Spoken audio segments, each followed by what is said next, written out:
Boa tarde, pessoal. Obrigado a todos vocês por aceitarem o nosso convite. Sou Leopoldo de Albuquerque, presidente do Instituto Smart City Business, e especialmente a você, Gádine, por ter aceito o nosso convite para coordenar essa reunião. Nós sempre estamos fazendo encontros de altíssimo nível com o objetivo de discutir uma temática específica, né? E essa temática, essa discussão, sempre nos leva a fazer algum relatório, alguma coisa que a gente encaminha para autoridades ou algum encaminhamento no sentido de criar o mercado de cidade inteligente, que é o que a gente tanto trabalha para que aconteça no país. Só quero dar as boas-vindas, então, a vocês. Eu vou sair agora e vou deixar a coordenação com o Gádine. Gádine, você fique à vontade, coordene da melhor maneira que julgar oportuno. E quando encerrar, você apenas encerra e a gravação automaticamente será encerrada, tá bem? E okay. Qualquer um de vocês que quiser ver a gravação depois, ela vai ser publicada na íntegra, então vocês vão poder acompanhá-la e tudo mais, tá bem? Ok, obrigado, Leopoldo. Eu que agradeço, amigo. Até logo, então. Até logo.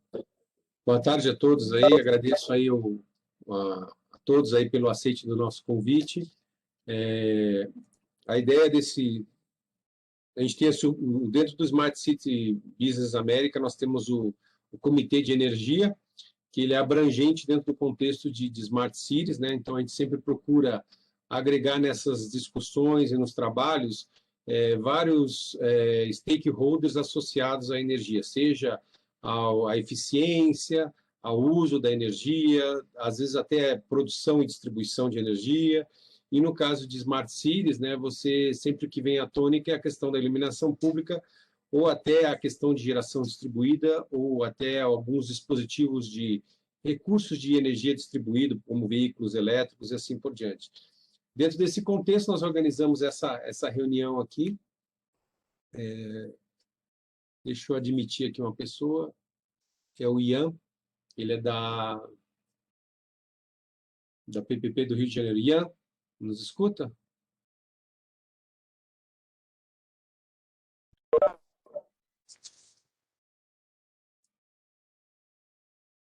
Ele deve estar ativando o áudio aí daqui a pouco. Então, dentro desse contexto, nós reunimos aqui vários representantes de várias áreas, da tecnologia, das PPPs, de entidades que representam alguns setores, alguns segmentos importantes da questão da infraestrutura, empresas que atuam fortemente em tecnologia e também que têm já desempenhado papéis importantes nessa questão da iluminação pública.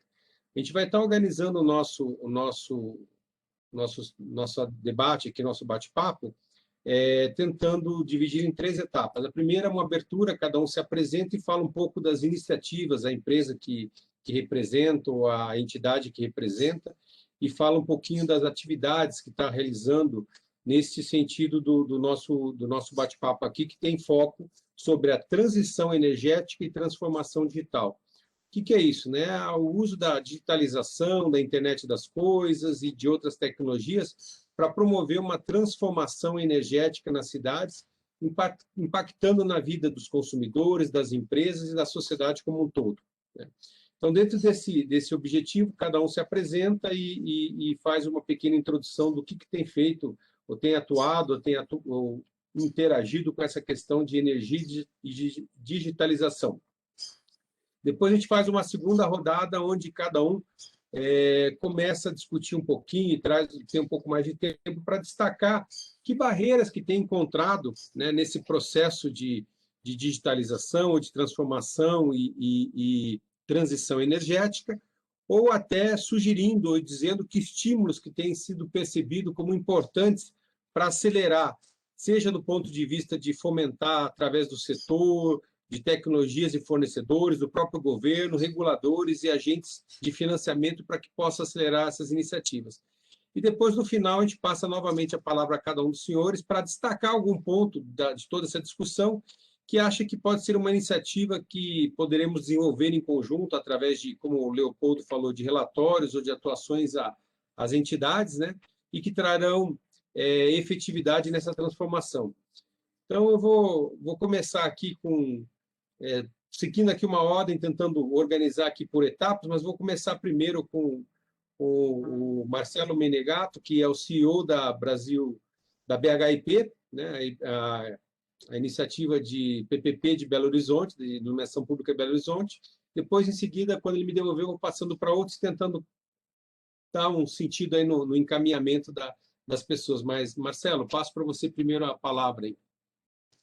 Bom, obrigado, Gabriel. Boa tarde a todos. Tem alguns colegas aí de longa data aí na reunião. Prazer estar com vocês aqui.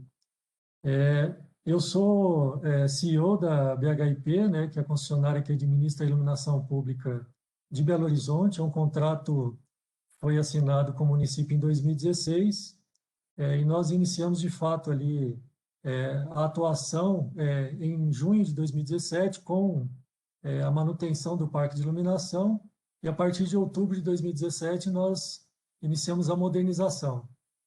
Nós concluímos 100% da modernização do município para a tecnologia LED agora no final de 2020. Então foi um fato importante, né? A primeira capital brasileira 100% em LED, já com o reconhecimento do município, né, desse feito. Recebemos aí o aceite do Parque de Iluminação Pública recentemente, e em conjunto com a transformação para o LED, nós implantamos uma rede de telegestão, né, que gere a iluminação das principais vias do município. Então, o município tem 182 mil pontos de iluminação e a telegestão está presente em 32 mil desses pontos. Hoje, essa rede está plenamente em funcionamento, né? Passamos aí por muitas dificuldades, até pelo pioneirismo de implantação da tecnologia, né? Falando de IoT aqui, que é um foco de discussão no grupo, né? E conseguimos superar esses desafios, e hoje a rede já gera, né, em torno aí de 50 ocorrências por dia de questões que são monitoradas tanto na rede elétrica da distribuidora como na iluminação pública. E já nos permitiria, inclusive, algumas outras ações, como dimerização, como medição do consumo, mas isso ainda depende de uma certa regulação, ou de âmbito municipal, ou junto à distribuidora de energia lá, que é a CEMIG, no caso do município de Belo Horizonte. Então, o nosso grande projeto, né, na questão de energia e falando de mudança da matriz energética, né, a concessionária de IP ela atua muito na eficientização, né?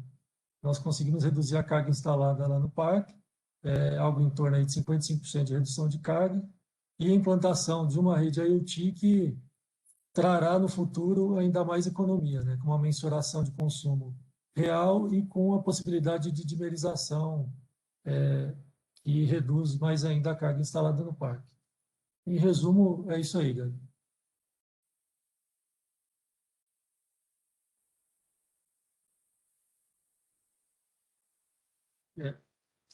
Eu não estou te ouvindo. Perdão, é que eu desativei para não atrapalhar sem querer. Desculpa.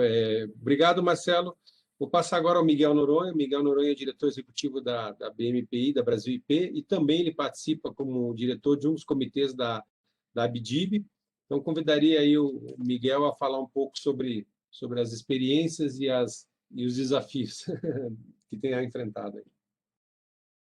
O Gardner, em primeiro lugar, boa tarde a você, boa tarde a todos os nossos painelistas aqui, também os demais participantes desse painel. É uma satisfação estar aqui novamente com vocês, vários amigos aqui. Eu diria inicialmente, bom, eu sou Miguel Noronha, sou diretor da BMPI, que é um grupo investidor em infraestrutura, particularmente em infraestruturas e sistemas urbanos, né? Nós temos aí concessões em saneamento, somos acionistas principais aí na PPP de iluminação pública de Belo Horizonte, que o Marcelo é o nosso CEO, né? Temos também aí uma posição controladora na PPP de iluminação pública de Ibirité, cidade também próxima a Belo Horizonte, né? E pretendemos construir uma plataforma de PPP de iluminação pública no país, aí temos nos esforçado para isso. Estamos há 5 anos trabalhando nesse setor, né? E acho que Belo Horizonte é o nosso grande cartão de visita aí como iniciativa nossa. Como disse o Gardner, eu também estou no comitê de iluminação, sou coordenador e fundador lá do Comitê de Iluminação Pública da ABDIB, Associação Brasileira de Infraestrutura e Indústrias de Base, né? Que hoje eu acredito que é um dos principais colegiados que se discute aí as questões de iluminação pública e suas derivadas, inclusive, né, cidades inteligentes. Eu começaria, para não ser repetitivo com o Marcelo, que já vai falar do nosso caso da PPP de Iluminação Pública de Belo Horizonte, eu começaria com um tema que eu acho, inclusive, muito central para essa discussão e bastante provocativo aqui hoje, é que as PPPs de iluminação pública, hoje, elas constituem, talvez, o principal veículo que se pensa em levar soluções de cidades inteligentes para os municípios, né? Pela estrutura da PPP, pela capilaridade do sistema de iluminação pública, pelo posicionamento físico dos postes, que permitem que você, vamos dizer, tenha devices, sensores ao longo das cidades, né?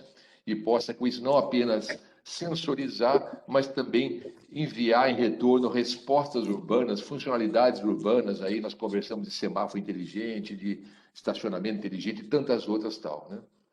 A minha visão muito particular e a visão do nosso grupo lá na ABDIB, que é um grupo multissetorial de vários subsetores aí representados, é que, na verdade, é preciso se aprimorar esse mecanismo nas PPPs de iluminação pública, né? Eu vou entrar um pouco mais em detalhe isso no desenvolvimento da conversa. Nós temos 2 projetos que eu vou aqui depois comentar no momento adequado com vocês.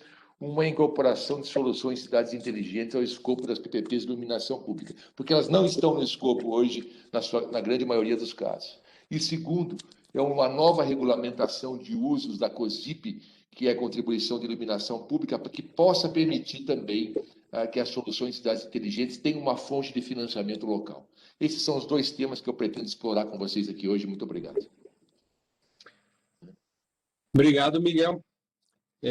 Ian, seguindo aí no contexto, gostaria de passar a palavra a você. O Ian está representando o Carlos Sanches, né, que é o CEO da PPP do Rio de Janeiro, e gostaria, Ian, também que se apresentasse sua liderança na área de Smart Cities e contasse um pouco aonde vocês estão em termos de projeto. Olá, pessoal. Prazer estar aqui. O Carlos Sanches, que ia participar inicialmente, ele infelizmente não conseguiu participar, mas manda saudações para todo mundo, ok? Cara, eu ia só fazer uma pontuação. A gente representa não só a PPP do Rio de Janeiro, sino a Hightrend Brasil, e que tem outros 2 projetos de PPP no portfólio, que são os de Aracaju e Feira de Santana, ok? Só um breve histórico. A Hightrend Brasil é uma empresa participada por sócios locais e por sócios estrangeiros, ok? Com um foco muito grande no que o Miguel acabou de falar, que é desenvolver as infraestruturas de iluminação pública em, digamos, a base, a plataforma para o desenvolvimento de uma cidade inteligente. Porque isso não é uma coisa, digamos, que a gente descobriu, acho que já é consenso ao nível global. E, bom, vou apresentar rapidinho a PPP do Rio de Janeiro. A gente faz 1 ano que está operando, 6 meses que está operando o parque, 1 ano que assinou o contrato, ok? E estamos já em uma fase de instalação, de eficientização das luminárias e de implantação do sistema da rede de conectividade que inicialmente será usada para a telegestão, ok? Que é uma das principais, digamos, entradas a curto prazo para toda a parte de cidade inteligente. Eu vou falar um pouquinho mais depois disso. Em Aracaju e Feira, a gente assinou os contratos faz meses, está assumindo agora a manutenção e pretende realizar os investimentos, começar a fazer investimento nos próximos meses, ok?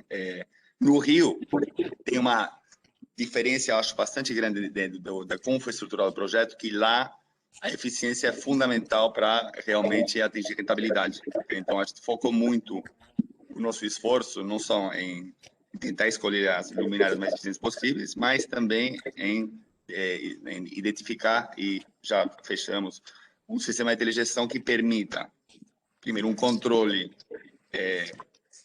digamos, granular do estado do parque, mas também que já estivesse sendo usado por outras utilities globais para a medição da energia, ok? E uma das coisas que que a gente está fazendo muito é no âmbito regulatório, ok? Por quê? Tem uma nova regulação da ANEEL, com um manual novo de instruções para a parte de controle de carga, telegestão, e a gente vem tendo um bom, digamos, uma bela comunicação com a ANEEL e com a Light, justamente para atender e que o sistema de telegestão possa ser usado para administração, ok? Nessa fase inicial, e depois o nosso objetivo é passar um sistema adaptativo de iluminação pública, ok? Com o sistema de telegestão, que vai embarcar outras soluções, por exemplo, contato de pessoas, vai ser a base, pretendemos, né? Vamos ver, que seja a base para toda a infraestrutura de medição avançada no município do Rio de Janeiro. Não só para a Light, mas também agora para a nova privatização da SEDAI, ok? Uma das funções básicas lá é que a gente pode usar essa mesma rede de conectividade, essa mesma plataforma para medição de contadores de água, luz, gás, e pretendemos partir para isso assim que possível, ok? Obrigado, Ian. Desculpe, realmente estava anotado aqui, né, como High Trend Brasil e não só a PPP do Rio de Janeiro. Obrigado aí por complementar e esclarecer para todos. Tentando agora, indo pelo caminho mais da ponta, depois para a parte central de comunicação e passando até por investimentos, né?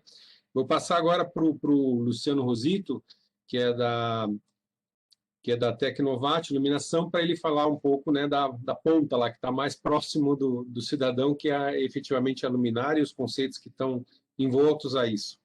Pode ser, Rosito? Claro, boa tarde a todos. Obrigado pelo convite, pela participação. Eu sou o Luciano Rosito, diretor comercial da Tecnovat Iluminação. A Tecnovat Iluminação ela faz parte do Grupo Simon, que é um grupo multinacional com sede em Barcelona, com mais de 100 anos.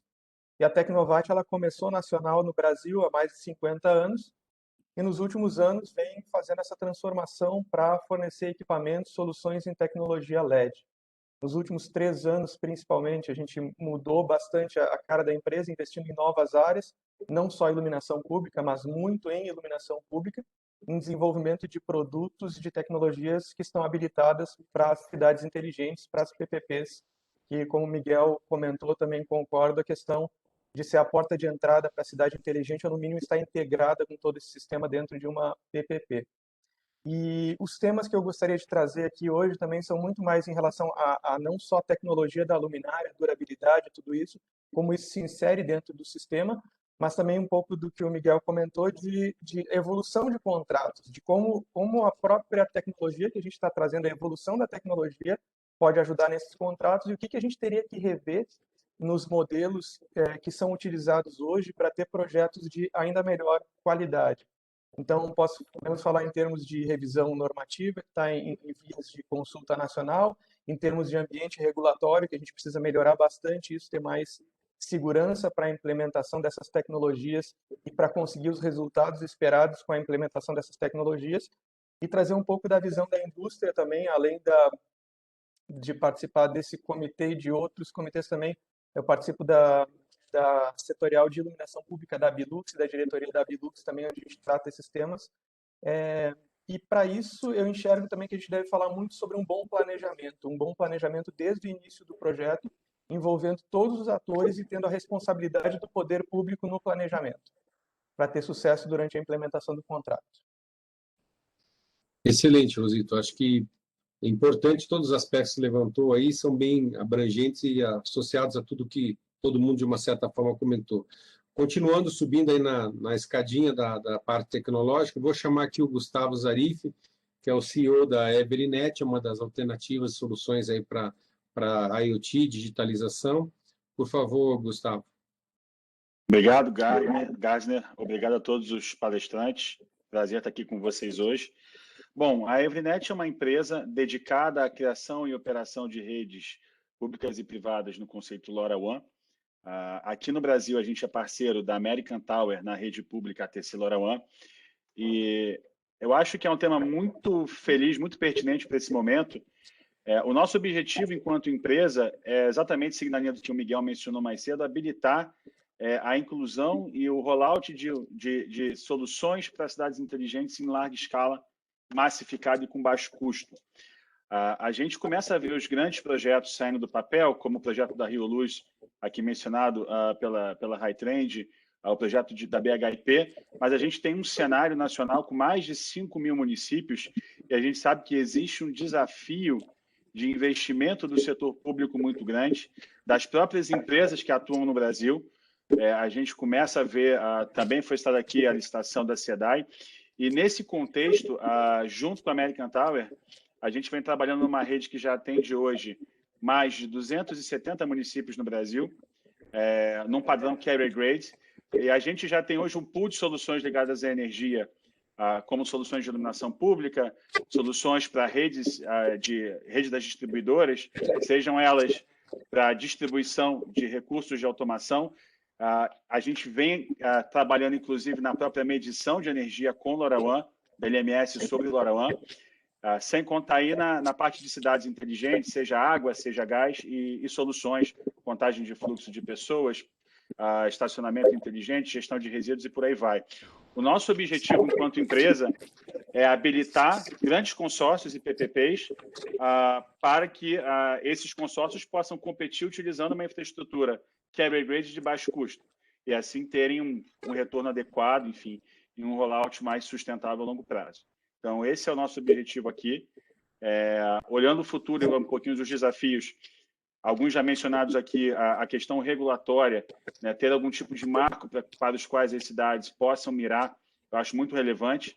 É importante frisar que a maior parte dos municípios não tem ainda o know-how adequado para criar uma PPP sustentável. Então, a gente precisa começar a trabalhar com uma modelagem e divulgar essa modelagem entre os municípios. Tá? Então, acho que esse é um dos desafios que a gente vai falar um pouquinho mais à frente. Agradeço aí a oportunidade, Gardner. Obrigado, Gustavo. Vou passar aí para o Walter Wolff, da Oi Soluções, também para se apresentar e falar um pouco de como a Oi está inserida nesse contexto de transição e digitalização. Não estamos te escutando, Walter. Está sem microfone. Estava no mudo de novo aqui. Essa é a frase que eu mais ouço aqui. Você está no mudo, segunda, estão vendo a minha tela? Estão vendo a minha tela aqui? Eu sou o Walter, trabalho na área B2B da Oi e a gente trabalha fortemente no contexto da digitalização de diversas áreas, incluindo cidades inteligentes, né? O Gustavo mencionou bem antes, a gente quer realmente participar desses consórcios, a gente quer participar da transformação das cidades. Eu acho que iluminação pública é uma das principais vertentes aqui. E a gente ultimamente tem trabalhado na construção de um portfólio que envolve essas duas áreas principais. Uma é para o nosso cliente municípios, né? E aqui estamos falando de toda essa gama de serviços para cidades inteligentes, como iluminação pública, como a segurança com vídeo monitoramento e uma série de outros itens ligados à internet das coisas, mas também a gente quer trabalhar na eficiência energética para grandes corporações. O cliente principal da Oi B2B são grandes corporações, então a gente quer pegar da nossa própria experiência de eficiência energética e produtivizar oferecendo essa solução para o mercado também. Aqui, só para sair um pouco aqui da tônica da apresentação, que é cidades inteligentes, eu posso citar o próprio caso da Oi, que o ano passado economizou 400 milhões de reais usando métodos de eficiência energética, de melhorar o consumo versus a quantidade de energia empregada, além de buscar fontes alternativas renováveis de energia para geração de energia, né? A Oi tem feito investimentos nessa área, a ideia é, em pouco tempo, a gente ter 100% da planta com energias renováveis. Então, você imagina, nós estamos falando do município, mas estamos falando também do impacto no meio ambiente, de você usar energias, de você aumentar a eficiência energética, não usar mais energia do que realmente é necessário e, principalmente, encontrar fontes alternativas de energia. Então, o uso racional dessa fonte versus o consumo de energia é o que define a eficiência energética para a gente aqui. Excelente. Bastante importante esse ponto que você trouxe, Walter, porque até tempos atrás a questão da geração distribuída, armazenamento, novas fontes, até os veículos elétricos, parecia alguma coisa muito distante, mas a gente já tem visto grandes corporações fazendo essa transformação, a gente vê cidades fazendo editais de poder se transformar em termos de conceder a uma PPP ou alguma entidade essa questão de eficiência energética dos municípios, e isso casa e corrobora toda essa transformação que a gente está falando aqui. Então, importante também ter esse tema aí durante a próxima etapa. Continuando, né, dando continuidade aqui, vou chamar o Vinícius, que é o Head de Transformação Digital da Engie. A Engie também participa em todos esses segmentos, é proprietária é acionista e dirige algumas PPPs e também trabalha como parceiro e fomentador de tecnologia e de execução de serviços em todas essas áreas aí que a gente comentou. Por favor, Vinícius. Primeiro aí, obrigado aí pelo convite. Como vocês sabem, né, a Engie é uma empresa de energia, né, assim, o carro-chefe da empresa é energia. A gente é o maior produtor de energia privado do país hoje, do Brasil, e a gente investe forte em cidades inteligentes no mundo afora, né? A gente tem concessões de VLT, a gente tem, por exemplo, implementado no Chile 130 ônibus elétricos, frota de táxis elétricos. A gente tem a maior rede de carregadores elétricos do mundo, com 120 mil carregadores elétricos, né? E bastantes PPPs mundo afora aí, temos quase aí 4 milhões já de lâmpadas aí sob nossa gestão. E a gente vem trabalhando forte junto com os municípios, como o Miguel disse aí, também para tentar fomentar, mudar esse escopo da COSIP aí, né, para poder também atender a parte de Smart City, né? Nós temos aqui plataforma de software hoje que faz toda a digitalização dos serviços urbanos, e já implementados aqui no Brasil em algumas cidades, e a gente também está bastante animado com as PPPs, trabalhando forte. A gente já tem 2 concessões hoje, que é Uberlândia e Petrolina, né? E estamos em busca de outras.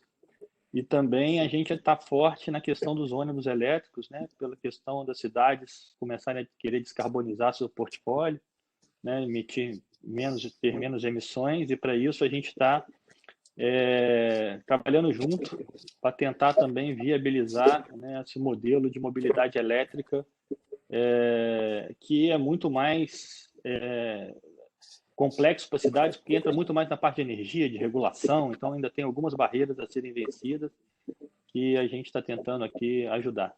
É isso aí. Então, obrigado, Vinícius, excelente, não, com certeza, né, complementa aí toda essa questão de se conectar as partes e os pedaços, né, passando por mobilidade e fontes. Vou pedir aí agora para o Paulo, né, da Siemens, da parte de Center de IoE. Então, aproveita já se apresentando, explicando o que é Internet of Energy, eu creio que é alguma coisa assim, né, mas talvez esteja deduzido. Por favor, Paulo. Bom, Gardner, eu agradeço o convite, também o Leopoldo, também aproveito aí para cumprimentar todos os colegas que estão aqui hoje participando desse evento. Eu estou exatamente num momento de transição interna, Gardner, então esse é meu cargo há 2 semanas atrás, tá? E o que eu fazia? Eu era responsável por toda a parte de internet das coisas aplicado ao setor elétrico. E aí vem o termo Internet of Energy, que é a internet das coisas para quem gera, transmite, distribui e consome, né, grandes consumidores de energia elétrica. Então, desde a semana passada, eu assumi um novo desafio, que é um segmento aqui na Siemens, chamado de Future Grids. São redes elétricas do futuro, que acho que casa bem aí com a necessidade de uma cidade inteligente. É um segmento que entrega infraestrutura para carregamento de veículo elétrico, tá? Geração distribuída, soluções para geração de energia renovável, fotovoltaica distribuída, e armazenamento de energia. Tá? Tem um portfólio também um pouco diferente, que foca em conectar navios de maneira sustentável nos portos, né, de maneira elétrica, para que eles não fiquem ali rodando diesel e queimando CO2. Ambos os grupos estão dentro de uma companhia Siemens, chamada de Smart Infrastructure, infraestrutura inteligente, né, que tem a missão de criar, a gente usa o termo em inglês, environments that care, seja, ambientes que se importam com as pessoas, colocando o ser humano no centro da cidade. Não é só ser inteligente, é ser sustentável também no nosso ponto de vista. Então, a gente tem um compromisso interno muito forte com o CO2 equivalente, e nós entendemos que as cidades inteligentes não só trazem esses benefícios tecnológicos, que foram bem compartilhados pelos colegas, mas antes de mais nada, ela é sustentável no longo termo, né? Eu faço uso adequado dos recursos naturais, eu controlo as emissões de CO2 para que o ambiente seja adequado para a vida perene no longo tempo. Então, para a gente, a nossa tecnologia tem muito propósito de criar esses ambientes e fazer com que isso seja realidade, né? Em momento oportuno, eu vou trazer aqui alguns projetos que a gente tem desenvolvido. A gente já é de conhecimento público uma cidade inteligente que está sendo desenhada do zero no Nordeste brasileiro, que a já vinculou bastante informação sobre isso, vou falar sobre ela também, né? E o que eu posso garantir do ponto de vista de eletrificação de frota, que nem já foi compartilhado pelo Vinícius, né, da Engie, a gente está com uma série de iniciativas, também porque as prefeituras estão dando um passo importante na sustentabilidade, né? Então, São Paulo, Rio de Janeiro, Curitiba estão se movendo para que exista cada vez mais ônibus eletrificados, né, com esse apelo sustentável e também do ponto de vista de conforto, tecnologia, é um patamar totalmente diferente, né? Então, em momento oportuno, eu trago isso. No meu chapéu de internet das coisas, a gente estava discutindo bastante plataformas cloud, comunicação, segurança cibernética para essas infraestruturas, como eu faço para conectar todos esses diversos pontos de internet das coisas de uma maneira que os dados são preservados e as pessoas confiem nesse espaço digital, de tal sorte que ele tenha escala em nossas cidades, tá? Vou abordar isso em breve com vocês, aí deixo aí a palavra para os próximos colegas para que todos possam apresentar. Novamente, um prazer estar aqui. Ok, obrigado, Paulo. Por último, mas não menos importante, né, o Maurício Oyola, da Smart City Capital. Por favor, Maurício. Obrigado, Gardner. Boa tarde. Estou muito obrigado pelo convite cá. Como o Gardner falou, nós somos a Smart City Capital. Eu sou parceiro da Smart City Capital. A Smart City Capital tem um escritório principal cá nos Estados Unidos, uma empresa jovem, foi startada no ano 2016. Como o nome fala, a Smart City Capital está especializada na implementação de projetos de base de impacto e resultado, viabilizando a solução de projetos de infraestrutura para cidades inteligentes e inclusivas. Então, o que nós fazemos é, a Smart City Capital está eliminando as principais barreiras de adoção por meio de um ecossistema de financiamento baseado em um modelo de negócios com resultados globais, que nós consideramos que é o primeiro de sua classe. Nós consideramos que as duas barreiras mais importantes para a Smart City e IoT são, número um, a adoção do serviço e número dois, know-how. Isto vai combinado com um desafio muito grande que tem o financiamento combinado, como obter uma monetização que pode permitir ter um modelo de negócio baseado em resultados de curto e de longo prazo, depende do modelo de negócio, e reduzindo o risco de necessidade de financiamento. Isso é a principal visão. A Smart City Capital desenvolve um modelo de soluções baseadas em resultados, vou falar, disruptivos, que são agnósticos de fabricante. Nós temos um ecossistema importante de parceiros, mas a Smart City Capital é completamente agnóstico de fabricação. Então, isso permite aproveitar para a cidade, o prestador de serviço, todas as opções disponíveis, sem limitações típicas que quando você tem uma vinculação a um OEM específico, não? Como eu falei, a Smart City Capital tem um próprio ecossistema com que pode trazer também know-how, para um know-how com parceiros que são líderes na indústria.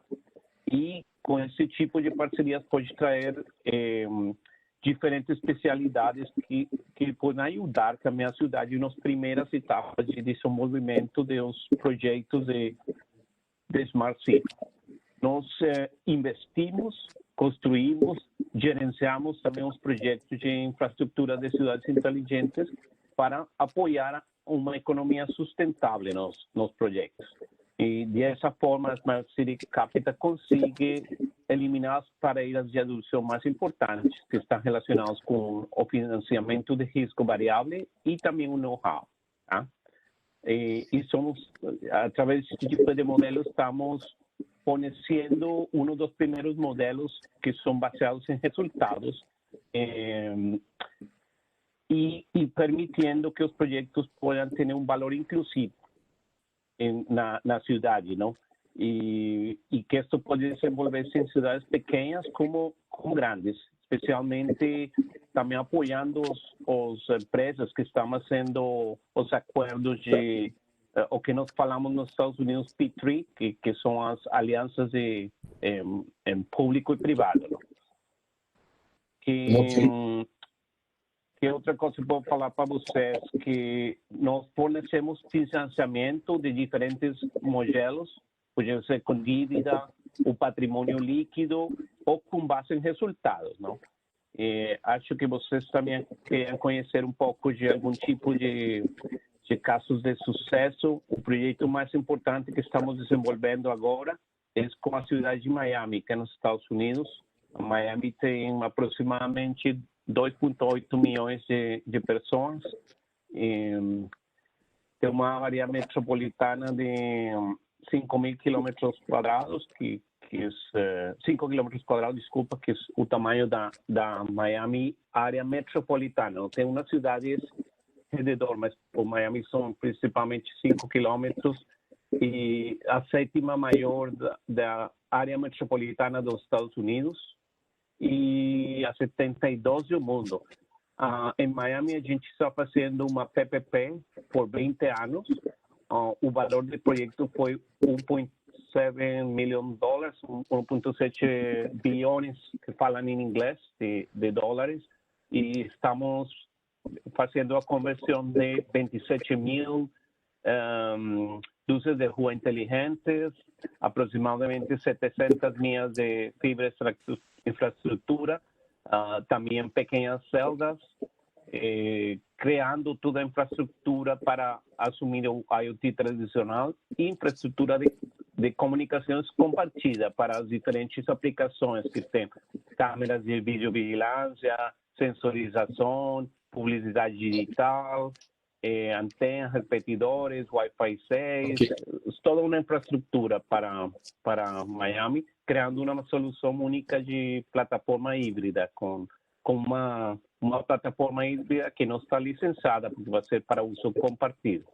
Isso que eu posso falar principalmente da Smart City Capital. Ok, obrigado, Maurício. Acho que nessa introdução, a gente já abordou temas importantes e sensíveis, né? Maturidades diferentes de projetos, de tecnologia, de visão, aspectos associados aos desafios regulatórios, falamos várias coisas, então vou novamente rodar e agora dentro desse contexto, né, que se aborde aí o que tem se percebido, ou tem se constatado, ou tem se enfrentado, no caso das mais avançadas, né, em termos de dificuldades, barreiras e oportunidades para que a gente possa tentar dar uma velocidade, acelerar e tornar esses projetos mais velozes e trazendo melhores benefícios para toda a sociedade. Então, né, volta a você, Menegato, para, dentro do contexto da BHIP, compartilhar um pouco desse contexto aí de vocês conosco em mais detalhes, em alguns pontos que acha interessante destacar. Tá ótimo, Gabriel. Bom, uma questão que eu vejo aí como um grande empecilho no crescimento de soluções para Smart City é uma falta de padrão de comunicação. Por exemplo, a BHIP implantou uma solução, tem uma rede no município de Belo Horizonte e um desenvolvedor de um sensor se ele quiser vender para a BHIP, ele tem que se adaptar à rede de comunicação que nós implantamos lá. Da mesma forma, esse fabricante vai ter que adaptar o seu dispositivo se ele quiser vender isso lá para o Ian, no Rio de Janeiro, ou quiser vender para o Vinícius, em Uberlândia. Cada um desses municípios adotou, porque existem diversos padrões no mercado passíveis de adoção para a rede de telegestão, e isso dificulta o desenvolvimento de sensores, né? Não dá um ganho de escala e não dá agilidade de desenvolvimento para que a gente tenha mais soluções disponíveis no mercado.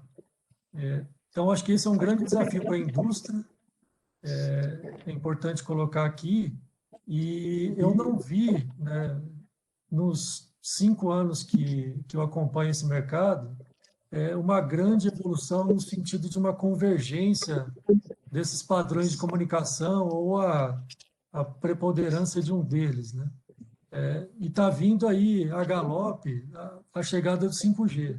Então, eu deixo aqui até como provocação, né, se o 5G não vai ser talvez um meio de comunicação que vai facilitar a incorporação de novos sensores para cidades inteligentes. E subindo um pouco na cadeia aí do desenvolvimento do produto em si, hoje eu vejo os municípios não muito decididos no que eles realmente querem de soluções a serem implantadas.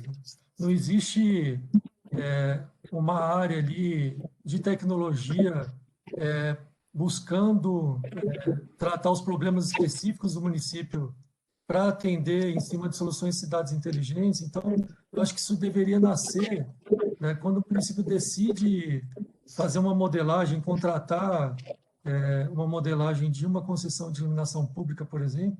Eu acho que deveria ter um capítulo ali do que o município pretende de soluções de Smart City agregados a essa infraestrutura de iluminação pública. Eu acho que já daria para o mercado um encaminhamento importante aí para o desenvolvimento de soluções. Acho que a questão tributária também ela vai ser importante para destravar o custo, né, dessas implantações. Hoje a gente fala basicamente de produtos que estão precificados em dólar e, em cima disso, tem uma carga tributária elevada. Tem estudos aí de redução de carga tributária, por exemplo, para comunicações IoT, serviços IoT. Eu entendo que isso tem que prosperar e realmente entrar em vigência, né? E, por último, né, um ponto aí que o Maurício colocou, o desenvolvimento de know-how, de conhecimento. A gente percebe que tem poucas empresas hoje preparadas, né? A gente vê muita startup nesse ramo de Smart City, mas eles desenvolvem uma solução, mas não tem um negócio. Eu acho que falta dar musculatura para essas empresas para realmente estruturar um negócio que nasce na tecnologia, mas no final ali ele tem que gerar uma receita recorrente que dê retorno ao investidor para ter interesse em financiar qualquer tipo de solução. Eu acho que eu passei por tudo aqui, Gary. Não, excelente. Eu acho que essa é uma visão que compartilho dela, né? Existe a tecnologia, ela é viável, ela é provada, mas ainda não está unificada, não está estandarizada, não está interoperabilizada para facilitar a escala e tornar esse ponto de decisão mais simples para os gestores. E aí você comentou, né, que fora isso as próprias cidades não definiram qual a prioridade. A gente está naquela fase do fresquinho porque vende mais porque é fresquinho. Nós estamos ao contrário, né? A gente não está vendendo porque não tem sensor porque não vende. Então, aonde que está destravar essa síndrome da Tostines aí nas cidades inteligentes? Vou aproveitar e voltar para o Miguel. Acho que ele também a gente já teve alguns debates bastante acolorados sobre isso, né? E 5G e tudo mais, cidades inteligentes. Por que não acontece, né, Miguel? Foi legal aí, Gardner, porque você levantou a bola no tema que eu tinha escolhido para falar. O Menegatti falou sobre tecnologia, também ele falou sobre a questão de tornar a tecnologia um negócio e passou por essa questão do que o município, né, não está preparado. Smart Cities é uma palavra mágica, todo mundo quer cidade inteligente, né? Só que o executivo municipal, né, não preparou um arcabouço para isso, não fez uma discussão estratégica sobre o que é mais relevante, né? Fica uma palavra mágica que encanta a todos, mas que não tangibiliza, né? Eu estou vendo isso nas PPPs de iluminação pública também, né? Infelizmente. Eu vou dizer primeiro para vocês o seguinte: eu acho que os municípios brasileiros, no que diz respeito a PPPs de iluminação pública, estão vivendo um momento fantástico, porque hoje está chegando em municípios de tamanho médio, alguns até pequenos, uma formatação de projeto, uma modelagem de projeto pela Caixa, pelo BNDES. Nunca, né, essas entidades estiveram tão perto dos municípios como estão agora, né, e ajudando esse pessoal com consultores de primeira linha, advogados de primeira linha, montando estruturas realmente muito robustas. Isso no que diz respeito à PPP de iluminação pública. Agora, é também consenso com eles, e Caixa e BNDES participam muito da discussão conosco. Obviamente, tudo é muito novo, então não dá para a gente querer modelos perfeitos assim nesse início. Mas agora eu acho assim, está no momento de começar a trabalhar em como, né, dentro das PPPs de iluminação pública, alavancar soluções de cidades inteligentes, né? E isso realmente eu vou dizer para vocês, se vocês forem em Belo Horizonte e perguntarem para nós quantas soluções inteligentes nós implementamos lá, eu vou dizer para vocês, 0 até agora, né? Nenhuma, né? Porque eu tenho que apresentar, ele é considerado uma receita acessória, eu tenho que apresentar um plano de negócios específico para a prefeitura, dividir o lucro líquido dessa receita acessória em 50% da prefeitura, né? Sem antes ter, inclusive, a tangibilização disso. As soluções de cidades inteligentes, o cliente natural é o próprio município, né? Eu não vou conseguir, não é fácil você trazer um terceiro privado para fazer o financiamento disso, porque o interesse é muito interesse municipal mesmo, né? É que eu volto ao exemplo do semáforo inteligente, estacionamento inteligente e outras funcionalidades, né? Então, o que acontece é que ou a PPP de iluminação pública preparou um arcabouço tanto da iluminação como para a solução de cidade inteligente, ou se ele continuar colocando como receita acessória e sem nenhuma especificação, né, isso não vai progredir. Por exemplo, nós podemos até ter a intenção e a tecnologia, a vontade, o capital para investir em semáforos inteligentes em Belo Horizonte. Eu não posso ter o semáforo de Belo Horizonte, porque eu tenho um contato público que não especifica que essa funcionalidade local pertence ao escopo do meu projeto, né? Isso não tem base legal perante o direito administrativo, né? Então, é necessário que essas PPPs entrem um pouco mais, aí eu vou um pouco no Menegato aqui o que ele disse. As prefeituras precisam entrar no assunto Smart Cities, né? E desvendar essa palavra mágica e dizer o seguinte: Smart Cities, para mim, por ordem de prioridade, é 1, é 2, é 3. São essas 3 funcionalidades que eu quero aqui no meu município. E vão ser diferentes para cada um deles. E aí, quando as PPPs de iluminação pública são montadas, eu deveria, então, prever especificamente esse 1, 2, 3 no escopo delas, portanto, dando condição para o concessionário de iluminação pública também poder explorar, né, essas possibilidades que hoje não pode explorar. Ao mesmo tempo, tem que ter uma partição mais incentivada da receita, pelo menos nos momentos iniciais. Nós estamos testando um novo modelo e muitas vezes estamos definindo uma partição entre o público, entre o que a prefeitura vai capturar disto e o concessionário privado, uma partição agressiva, quando eu ainda tenho 0 experiência, não tenho nada funcionando ainda. Então, acho que isso precisa ser promovido, né? E isso, inclusive, vai contribuir para que se evite o voluntarismo hoje nas licitações de PPPs de iluminação pública. Nós temos licitações que estão sendo dados descontos na conta-prestação, que é o meio de você apurar o vencedor da licitação, de 2/3 da conta-prestação, ou seja, 2/3 do pagamento que o município vai fazer para você mensalmente pela PPP de iluminação pública. Ora, ou o BNDES e a Caixa erraram na modelagem, né? Ou tem gente que está absolutamente voluntarista, para usar uma palavra leve, né? Nesse caso. Então, e o diagnóstico de muitos dos grupos que estão participando é que, na verdade, essa tangibilização da receita acessória vai permitir, né, que realmente esse voluntarismo diminua, porque o cara vai saber exatamente qual é a solução que está sendo prevista lá, qual é o plano de negócio que está por trás dela, qual é o upside que ele pode capturar ou não pode capturar. Né? Então, essa é uma discussão assim, importantíssima. E, por fim, a fonte de financiamento. Né? A COSIP, que em muitos municípios brasileiros é superavitária, que é a contribuição de iluminação pública, que todos nós recolhemos a nossa conta de luz mensalmente, e que pela distribuidora de energia, e que vai para uma conta da prefeitura, né? E nas PPPs vai para uma conta vinculada, muitos municípios brasileiros, né, têm condição de financiar também com esse recurso, sem nenhum incremento dessa contribuição, nada disso, né, com recurso que já é arrecadado também, solução de cidade inteligente. É um incentivo quase que natural, mas para isso é preciso haver a previsão que a COSIP possa ser usada para a solução de cidade inteligente, coisa que não é possível nesse momento.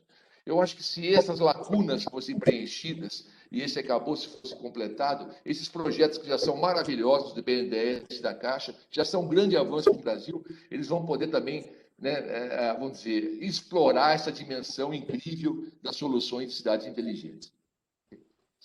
Excelente, Miguel. Acho que está muito claro que pede-se tudo, mas não se diz o que é esse tudo, né, na cidade inteligente. Então, e está se desperdiçando no modelo que foi construído a oportunidade de usar essa economia que traria para o município em prol de acelerar o processo de adoção de algumas aplicações específicas de Smart City. Eu voltaria para o Ian e eu até, pela leitura que eu fiz do caso do Rio, e não conheço em detalhe alguns outros aí que fazem parte do grupo High Trend, mas no Rio já tem algumas coisas a mais. É verdade isso, Ian? O que vocês estão sentindo? Está dando um passo mais dentro de cidades inteligentes ou não, nesse sentido que o Miguel colocou? Sem dúvida. E uma das razões que a gente gostou muito do Rio, e tem muita gente do setor que não gostou no momento de sair a licitação, é justamente que lá sim colocaram desde o início uma série de serviços e equipamentos a serem instalados. Então, tem 10 mil câmeras, e a gente está definindo as localizações finais agora, junto com o município, que vão ser para segurança, vão ser para controle de trânsito, vão ser para controle de enchente, vai ser para até delimitação de uma zona verde, que supostamente vai entrar em vigor ano que vem no Rio. Vai ter 5 mil pontos de Wi-Fi, vai ter 4 mil sensores na rede da Rio Águas, ok?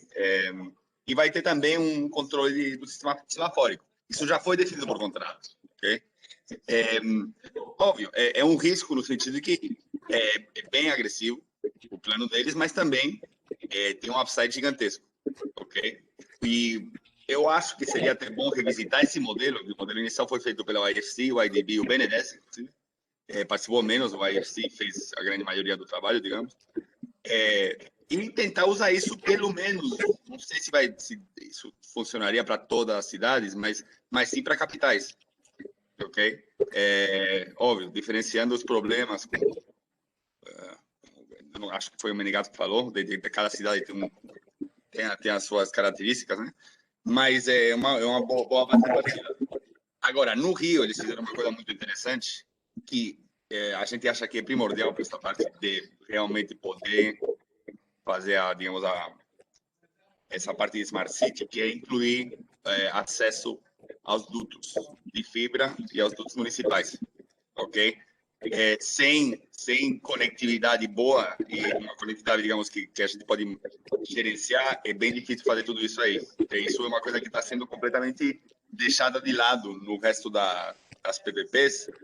A gente até falou, tem uma conversa nova marcada com a Caixa para explicar para eles que se você quer realmente, digamos, capturar essa parte de ser inteligente, você não pode esquecer da conectividade, porque não é uma coisa que tem que pensar nisso muito, ok? Então, os municípios, dependendo do município, as capitais em geral tem uma infraestrutura de base, pode, sei lá, até mudar a legislação, a regulação para uso do solo, para realmente poder criar a camada de conectividade, que é a base de tudo isso aí.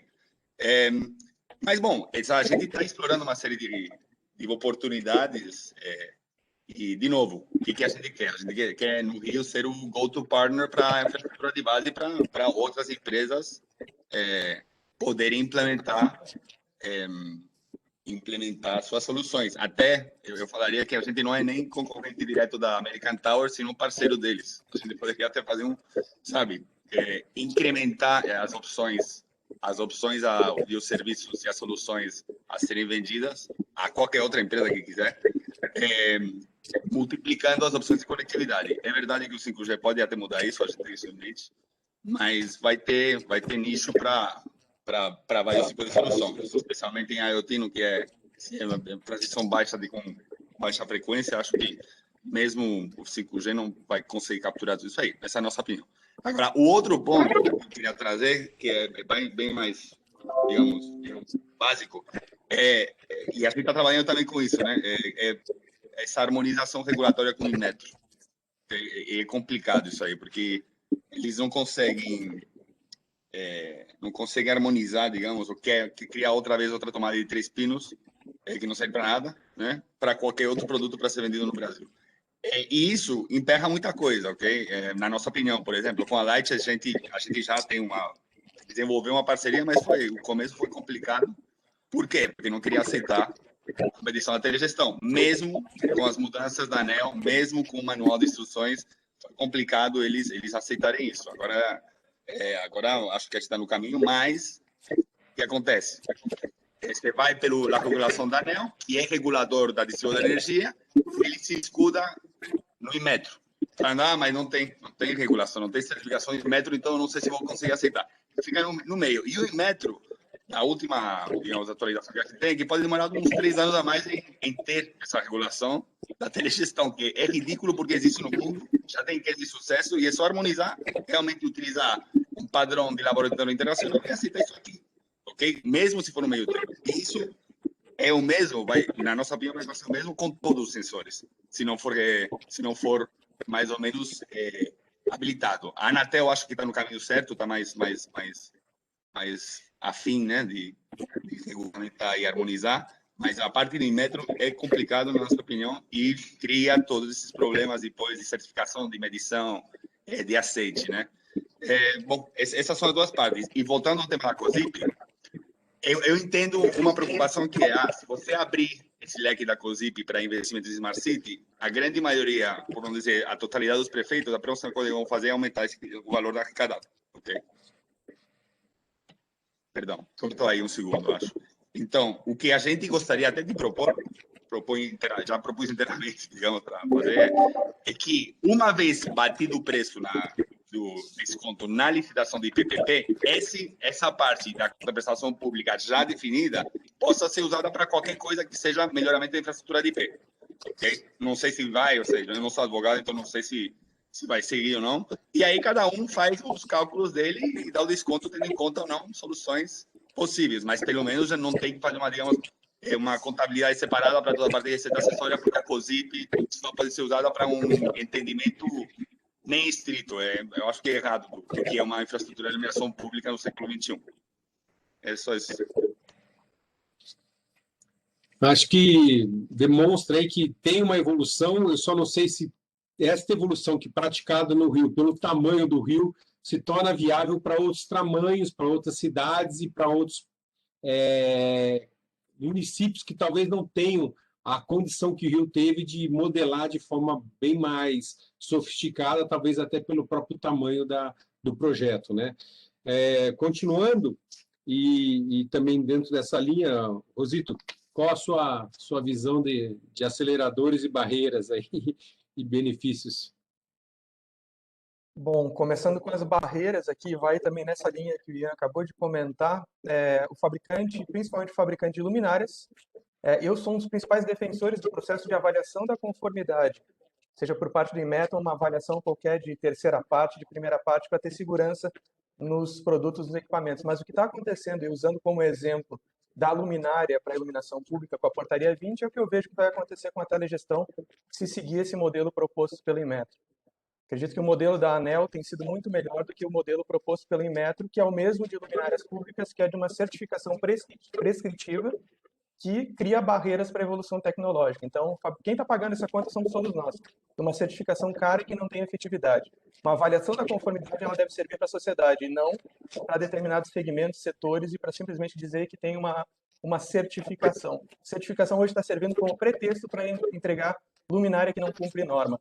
Vejam hoje que uma portaria 20 de 15 de fevereiro de 2017 tem 4 anos e não foi atualizada. Uma luminária classe A pelo Inmetro hoje tem 90 lumens por watt.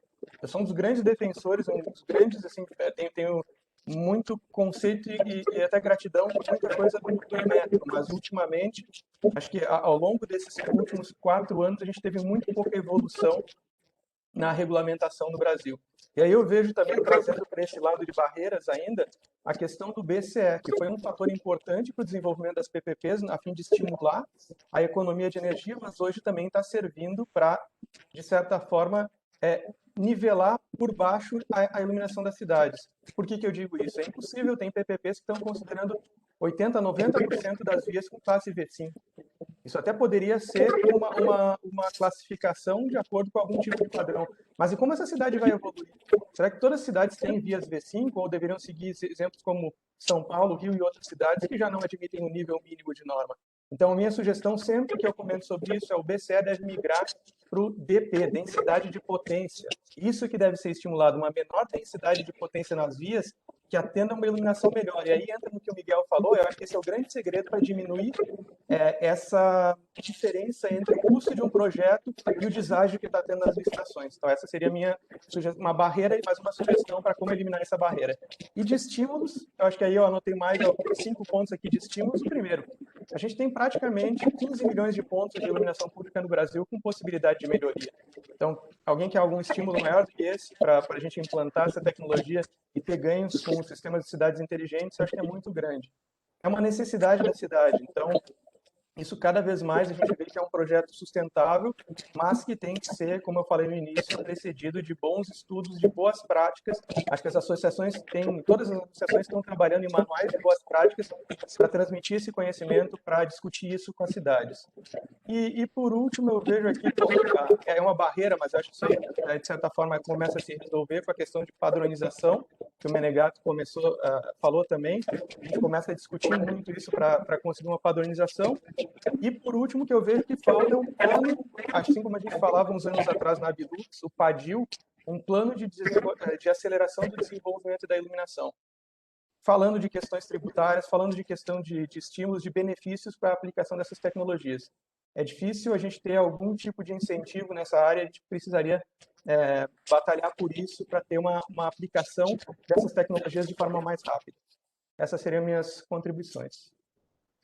Não, excelente, acho que abordou vários pontos aí que são importantes, que orbita até que o Miguel e o próprio Menegato falou, que tem essa questão tributária, de incentivos, tanto para a tecnologia quanto para os projetos, né? E a questão de padronização, e também, né, novamente, a entidade reguladora ou controladora, fiscalizadora, ela ser um elemento de proteger a sociedade e não de atrapalhar a sociedade ter os benefícios, né? Quando a gente pensa em Inmetro e ANEEL, olhando principalmente o setor de distribuição, ele está protegendo o consumidor, que é um coitadinho perto de uma distribuidora. Agora, quando você está falando desse segmento de iluminação pública, cidades inteligentes, você está falando de duas entidades fortes, a cidade, a concessionária, a PPP, e a distribuidora de energia, a própria reguladora, né? Então, você não precisa ter essa particularidade de olhar e proteger um elemento muito fraco, que é o consumidor, porque são entidades fortes que têm capacidade de se proteger. Então, tem que ir por essa linha que eu acho que você comentou, no sentido de fiscalizar e penalizar se fizer errado, mas está lá escrita a norma e vai em frente, e quem for pego desrespeitando a norma é que tem que pagar, e não ficar, né, pensando que tem uma entidade fraca. Eu gosto muito dessa abordagem aí, se tratando de um business to business, não business to consumer nessa relação, né? Vamos em frente, depois do Rosita foi o Gustavo, né, Gustavo? Aí se falou muito de questão tecnológica e tudo mais. Como que você enxerga isso e como habilitar isso de forma mais rápida, essas questões aí que foram comentadas como ansiedade aí das PPPs? Essa é uma pergunta muito boa. Você fez a brincadeira da síndrome do Tostines mais cedo. Eu passei essa síndrome 3 anos atrás, né, quando a gente, em parceria com a American Tower aqui no Brasil, lançamos a primeira rede. A gente ainda não tinha uma regulamentação na Anatel que permitisse radiação restrita. Então, hoje eu também sou diretor da ABINC, de tecnologia, mas há 3 anos atrás chegando aqui no Brasil ainda, a gente abriu com a ABINC e com outras empresas do setor um fórum para a gente poder regulamentar na Anatel a radiação restrita. A gente trabalhou muito forte para isso. E a gente teve que fazer justamente o desafio do Tostines. A gente criou uma rede sem ter ainda o cliente, porque a gente precisava mostrar que, primeiro, você já tinha uma infraestrutura disponível e você tinha soluções e sensores, que também foi mencionado aqui mais cedo pelo Menegatti, e a questão do padrão também, agora pelo Luciano. E aqui vem uma defesa muito forte da Evernet nesse sentido. A gente acredita que, para a iluminação pública poder se alavancar, e, na verdade, todas as soluções de cidades inteligentes, no que a gente espera que ela aconteça, né, que são os milhões de objetos conectados que a gente vê aí em diversas das previsões das maiores consultorias do mundo, a gente precisa de padronização. Então, o desafio que mais cedo o Menegatti mencionou sobre sensores distintos, trafegando em redes distintas, ele é um desafio real. E o nosso apelo com o LoRaWAN passa também por ser uma tecnologia de padrão aberto, plenamente interoperável, com criptografia e segurança necessária e toda a flexibilidade, seja para a rede pública, que eu defendo aqui, através da parceria que eu tenho, seja para redes privadas. O que eu quero dizer é que uma luminária de telegestão, um sensor de telegestão, vai trafegar numa rede padronizada LoRaWAN, seja ela pública, seja privada, seja uma rede com tecnologia Evernet ou de qualquer um dos mais de 8 distribuidores já disponíveis só no Brasil. Então, isso traz uma força muito grande. E aí eu faço o segundo gancho, né? Talvez eu seja aqui a empresa mais próxima de uma startup de fato. A gente falou aqui mais cedo, acho que o Menegatti também mencionou sobre startups. E aqui a gente tem pelo menos 6 grupos que têm a musculatura para avançar fortemente nas PPPs e participar. Então, há 3 anos nós tínhamos 0 dispositivos no Brasil padronizados e certificados em LoRaWAN. Hoje são mais de 100 dispositivos no mercado nacional já disponíveis, comercializados no Brasil, com preço, com impostos, com toda a cadeia pronta. E são mais de 130 dispositivos em fase de desenvolvimento. Pelo menos 8 dispositivos tangem aí o setor de iluminação pública. A gente está falando de sensores de telegestão, que poderiam muito bem compor, né, sejam, de novo, através de redes públicas, redes privadas, os consórcios de vocês seguindo um modelo de padronização. E por que eu defendo isso novamente? Os projetos de cidades inteligentes na Europa, que é onde essa tecnologia nascente, eles já são padronizados, já são escalados. A Engie, que é uma empresa aí de base europeia, francesa, enfim, eu sei que participa muito forte com vários projetos na Europa no campo de cidades inteligentes. Então, a gente está falando de medição de ar, de novo, gestão de lixo, gestão de água. Aqui no Brasil, acho que eu mencionou a parte de água, e eu vejo, sim, uma complementaridade, como você mencionou. A gente é muito forte hoje na parte de água e de gás, justamente por ser eficiente em termos de tecnologia e também ter um portfólio de fornecedores e dispositivos abertos. Então, eu fico aqui até como o desafio aqui para a indústria, uma provocação positiva em buscar um padrão que não seja fechado, mas que a gente busque, pensando na longevidade dos projetos das cidades, sistemas abertos. Eu acho que é muito arriscado num país como o Brasil, onde a gente sabe que a gente tem municípios muito bem estruturados do ponto de vista de inovação e tecnologia, e outros que são muito pouco estruturados, pensar em projetos com tecnologias fechadas e sistemas fechados por 25 anos. Sabe-se lá como isso vai estar nos próximos 20 anos. Aqui a gente falando de consórcios muito grandes, mas como a gente faz para evitar consórcios aventureiros, que não são as empresas que estão aqui, obviamente, né? E que eventualmente vão quebrar no meio desses 10, 15 anos. Então, é importante que a gente comece a pensar um pouco e com mais ênfase nessa questão de interoperabilidade e longevidade dos projetos implementados. Esse é como a Evernet enxerga isso, e a gente, nessa discussão, né, nós não somos experts na parte de iluminação pública em si, a gente apoia o ecossistema no desenvolvimento de soluções, mas a gente entende que a tecnologia, e principalmente ser aberta, segura, no mundo do IoT ser segura é muito relevante, e ser interoperável, são 3 fatores aí muito relevantes para a escolha e o futuro desse projeto nosso de cidades inteligentes. Basta um único projeto de iluminação pública dar muito errado, para a gente, eventualmente, atrapalhar muito o setor. Então, fica aí uma provocação positiva e é assim que a gente imagina que vamos escalar esses projetos, Gardner. Não, excelente. Você falou na parte final aí um ponto importante. Isso aconteceu no setor elétrico desde 2008, 2006, quando começaram as primeiras iniciativas de Smart Grid, tiveram umas iniciativas associadas a algumas tecnologias e alguns players que acabaram dando resultados não tão bons quanto esperado. E aí matou. O Smart Grid virou... no Brasil não está pronto para o Smart Grid.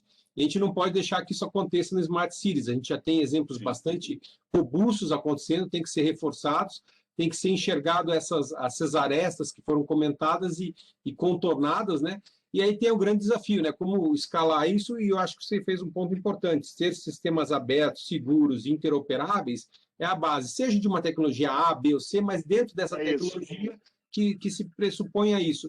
E a gente sabe que não existe uma solução única para tudo, né? Então, a complementariedade, até trago para a Oi, né, para o Walter, porque realmente a Oi trabalha com diversas tecnologias, desde do antigamente GPRS 2G, 3G, 4G, indo para o LTE, 5G, e cabeado com fibra e tudo, né? Então, conte para a gente como que vocês enxergam isso, essa questão de poder combinar recursos de rede privada com rede pública, até essas flexibilidades, e a questão tributária, que recentemente houve avanços para tornar as operadoras assim mais próximas de cidades inteligentes, onde a gente está falando de milhões, bilhões de devices, a um custo que não pode ser como a gente paga um celular, né? Tem que ser muito mais diferenciado, muito menos até que uma maquininha de cartão de crédito, né?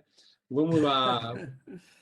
Sabe que isso é um excelente ponto aqui, Gardner. Eu estava mesmo pensando o que eu podia comentar aqui depois da brilhante explanação aqui de cada um dos senhores aqui. Realmente aqui isso aqui está sendo uma aula para mim. Eu estou aprendendo muito de como funciona a PPPs, de qual é a dificuldade, qual é o desafio da prefeitura.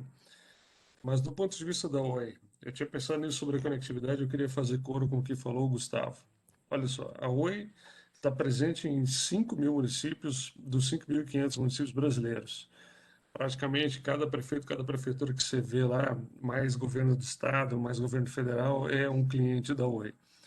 Então, como é que a gente chega com uma solução para esse cliente que atenda a necessidade que ele tem lá de iluminação pública ou alguma coisa ligada a Smart Cities, dependendo do que é a definição de Smart Cities, né? O Miguel falou muito bem aqui. Qual é realmente a sua dificuldade, como é que você faz isso funcionar? E depois você tem o seguinte, você tem algumas bases aonde você entrega isso. Eu sou da opinião que isso tem que ser agnóstico de tecnologia. Mas, por outro lado, é o seguinte, se você fragmentar muito a tecnologia, acaba ficando mais caro. Então, você tem dispositivos de uma tecnologia A, você tem dispositivos de uma tecnologia B, você tem dispositivos que são 3GPP, você tem dispositivos que são outro tipo de conectividade. Então, uma das coisas que me ocorre aqui é o seguinte, seria mais fácil se a gente tivesse uma padronização.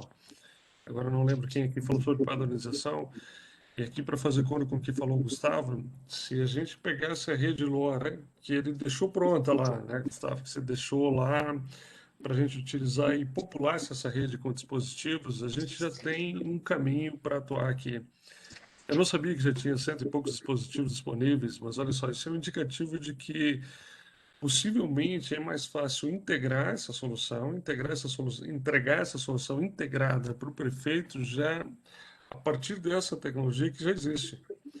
Então, se eu fosse, por exemplo, seguir o curso normal de uma operadora, e aí nós estamos falando de 3GPP, nós estamos falando de colocar um chip para cada lâmpada, é quase impossível. Aqui nós estamos falando aqui no Brasil com 18 milhões de lâmpadas. Você não consegue colocar 18 milhões de chips na rede sem que isso interfira de alguma maneira com a sinalização, sem que isso dê algum pau na sua rede móvel, certo? Então, um caminho mais fácil, mais simples, com menos custo, você acaba saindo mais competitivo na ponta do prefeito, é você usar redes LoRa, usar esse dispositivo LoRa, criando o aplicativo. Também sou da opinião que o valor mesmo está nessa solução antes de estar na conectividade. A conectividade é um dado do problema. você tem que ter a conectividade. Se você não tem a conectividade, você nem começa. Então, dado que essa rede já está lá, vamos construir uma solução que atenda esse cliente sobre essa tecnologia. Então, assim, fico feliz que temos aqui parceiros assim, que são uníssonos com essa estratégia aqui. E eu queria também trazer um segundo ponto.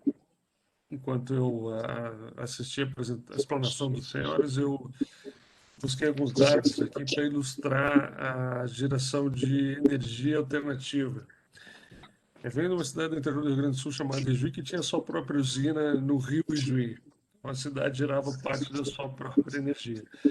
Mas olha só, se a gente tivesse uma usina de solar, por exemplo, pegar o caso da Oi, com 2 usinas, a gente gera energia para 2.000 unidades, torres e sites, que equivalem a 7.000 toneladas de gás carbônico a menos na atmosfera.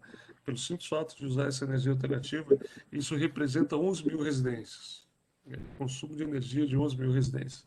São 7.000 toneladas de CO2. Então, olha só, não é só eficiência energética também, você tem que se preocupar com a fonte de energia também. Essa fonte precisa ser, de alguma maneira, sustentável. Então, assim, a Oi pretende integrar todas essas soluções, a Oi tem essa ambição, vamos dizer assim, de entregar um pacote completo que atenda 100% a necessidade do prefeito, desde que, claro, a gente consiga, de alguma maneira, contribuir para construir essa solução junto. Porque eu entendo bem, e falou bem, Miguel, aqui, a gente precisa, muitas vezes, lá na prefeitura, sim, eles têm uma ideia do que eles precisam, mas não tem uma ideia de 100% do que realmente vai resolver aquela solução. Então, me preocupa aqui que falou o Luciano, que algumas cidades têm uma visão que não é exatamente a mesma e que no futuro a coisa não é sustentável. Se é um projeto que é para durar 15, 20 anos, ao longo do caminho isso pode dar alguns problemas porque não é escalável, porque não tem uma evolução, porque não é a prova de futuro. Então, também temos que nos preocupar com isso.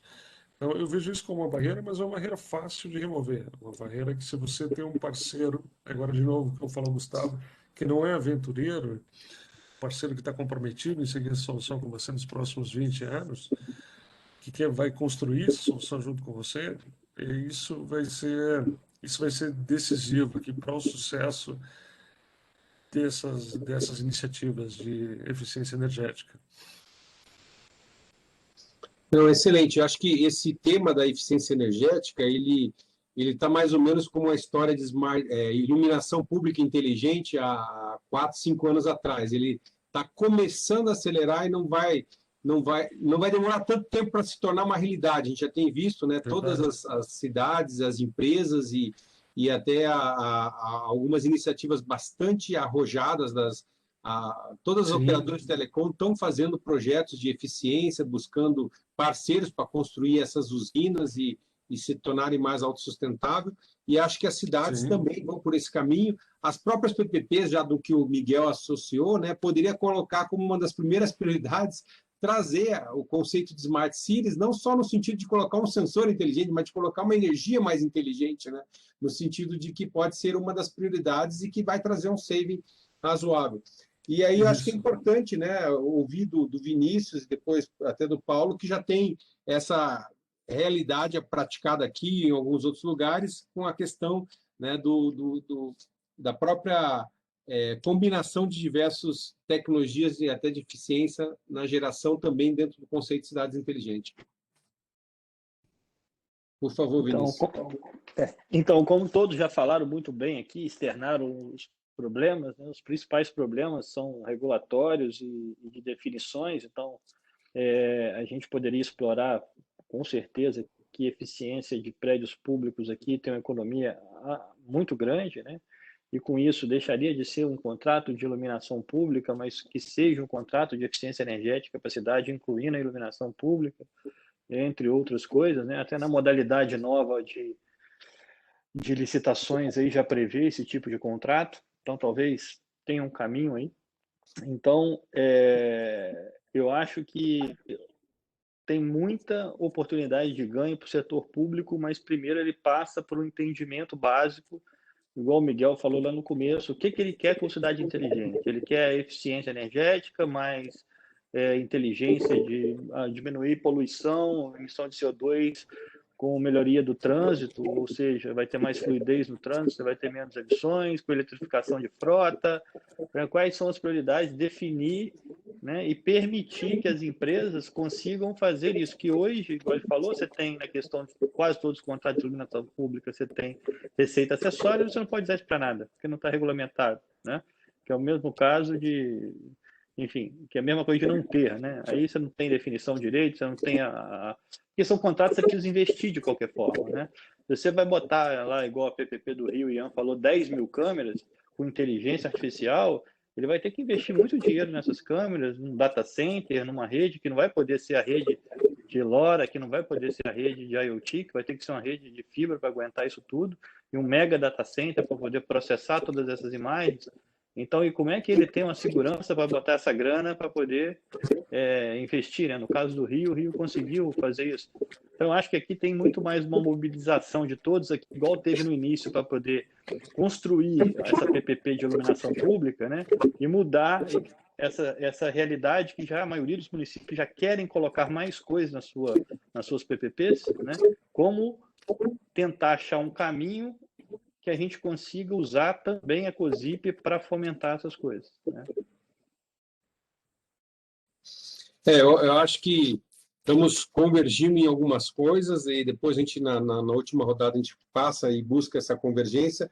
Vamos ouvir o Paulo, né, sobre da Siemens, qual é a visão, e até ele falou de algum exemplo aí no Brasil, então seria importante ouvi-lo. Vai, Paulo. Vou colaborar dessa maneira, vou divergir um pouco aqui da parte de iluminação pública, tá? Porque a gente acredita que tem outros caminhos aí também dentro de uma cidade inteligente. Então, por exemplo, do ponto de vista de empresas que distribuem energia, já foi falado aqui Smart Grid, né? Não, para a gente, Smart Grid faz parte de uma cidade inteligente, né? E a gente não tocou aqui na conversa ainda no papel das distribuidoras de energia que cruzam também, da mesma maneira que a iluminação, toda a infraestrutura da cidade.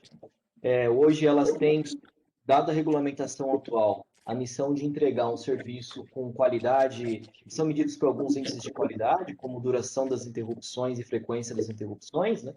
Eu queria lembrar que, enquanto no Brasil a gente mede esses índices de duração da interrupção no fornecimento de energia na casa de várias horas por ano, a Europa mede na casa de minutos por ano.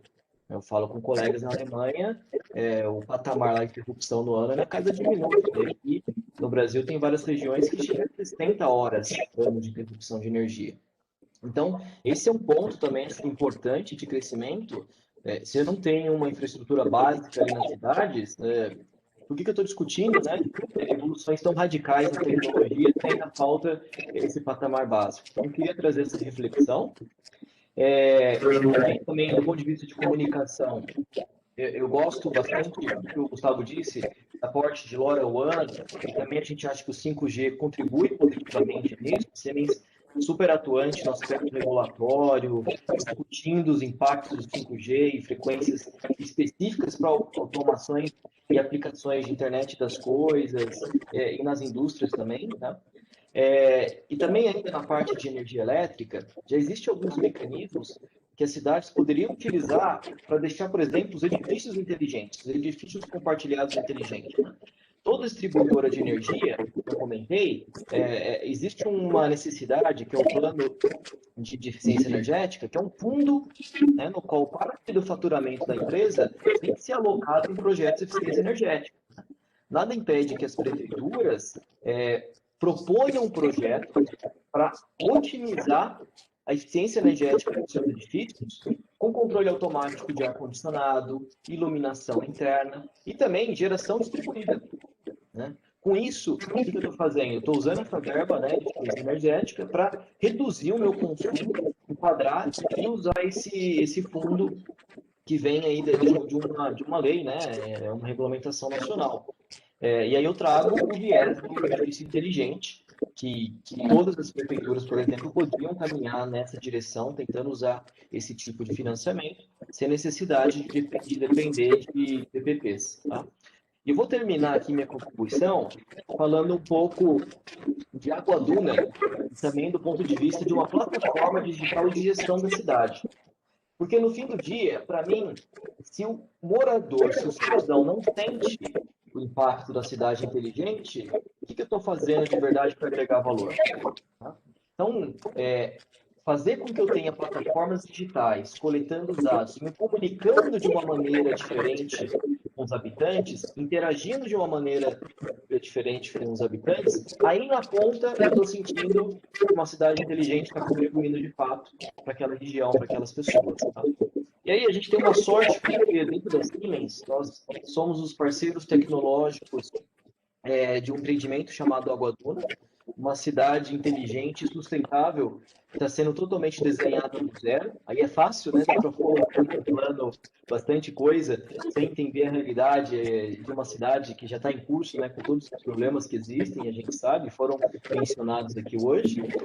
Mas nessa cidade de Água Duna, eu tenho trabalhado já há mais de 8 meses, constantemente com o grupo de investimento espanhol, que é o grupo Naurigas, né, que está trabalhando lá para fazer esse desenho, e a gente construiu do zero a nossa visão de uma cidade inteligente com esses benefícios para o cidadão. Então, o desenho está todo feito numa região ali no município de Entre Rios, que fica próximo à Praia do Forte, né? Eu, particularmente, trabalhei no desenho da plataforma digital que coleta dados de mobilidade elétrica, de edifícios inteligentes, de sistema de distribuição de energia, saneamento, resíduos e segurança pública. Plataforma essa que consolida todos os dados em nuvem e entrega indicadores para acompanhamento da população, né? Então, eu, como por exemplo, no futuro, como um habitante de Água Duna, eu vou conseguir receber, através desse aplicativo móvel, os indicadores de quanto foi gerado de CO2 equivalente, quando que vai passar o próximo ônibus, interagir com serviços de saúde, saber se vai ter manutenção em alguma via para me programar corretamente, né? E aí eu sinto na ponta, quem está vivendo ali, o benefício de toda essa tecnologia, tá? Então, a Siemens, como parceiro preferencial de Água Duna, conseguiu contribuir em conjunto com um time de desenvolvimento, né? Num desenho super legal que vai desde a base que eu falei para vocês de energia elétrica inteligente, saneamento, até uma segurança pública com câmeras IP que convertem o que está acontecendo ao redor, né, em informações que chegam na ponta num alerta, por exemplo, teve um acidente na avenida tal, né, de uma maneira que depende de pouca interação humana nessa gestão, para que a própria tecnologia entregue o dado de tal sorte que o cidadão consiga se beneficiar disso. É um projeto que deve ter sua construção iniciada no ano que vem, né? Tudo dando certo aí, tenho um privilégio de voltar a falar em breve sobre todo esse desenho tecnológico, né, e de funcionalidades que foi feita para essa cidade que tem como missão não só ser inteligente, mas ser sustentável, né? Vou terminar com um exemplo. Lá dentro, do ponto de vista de regulamentação, não é permitida a circulação de equipamentos que queimem combustíveis fósseis. Então, ela vai ficar 100% com mobilidade elétrica no seu interior, e vocês conseguem achar todas as informações já disponíveis aí, buscando na internet, né? Já veiculamos aí uma série de artigos de informações sobre o empreendimento e esse projeto, que eu gosto vai muito além da iluminação pública. Eu acho que esse é o primeiro desafio que todo mundo compartilhou aqui, que está sendo vencido em algumas cidades no Brasil por hora. Tá bom? Tá bom, Paulo. Passo a palavra de volta, então.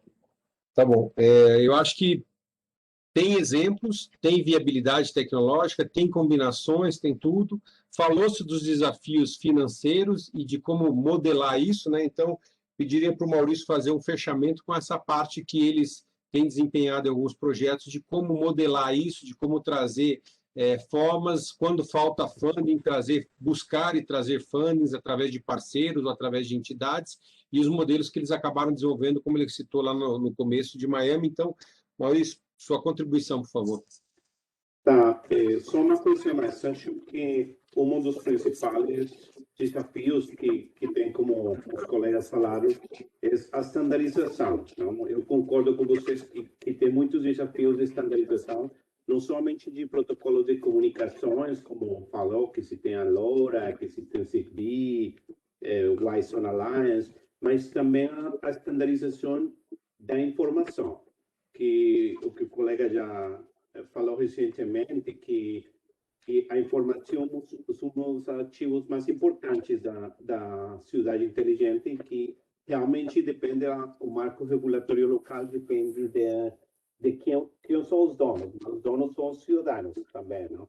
Então, tem que ter um marco de estandarização que hoje, em nossa opinião, não existe. Está sendo desenvolvido, tem diferentes approaches, etc.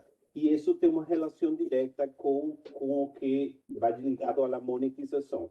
Então, que nós vemos os principais desafios é como construir um modelo de negócio que é sustentável, não? Porque o que a Smart City Capital faz é um financiamento, como eu falei, pode ter diferentes estruturas de equity, de mezzanine, ou ser uma parceria, depende. Mas o que nós temos como a Smart City Capital tem o próprio equity, mas sem diferentes fontes também, não tem fontes financeiras públicas que a gente tem desenvolvido algum relacionamento com o Banco Interamericano de Desenvolvimento, com a FAC, com o OPE, e também uma parte muito importante são as fontes financeiras privadas.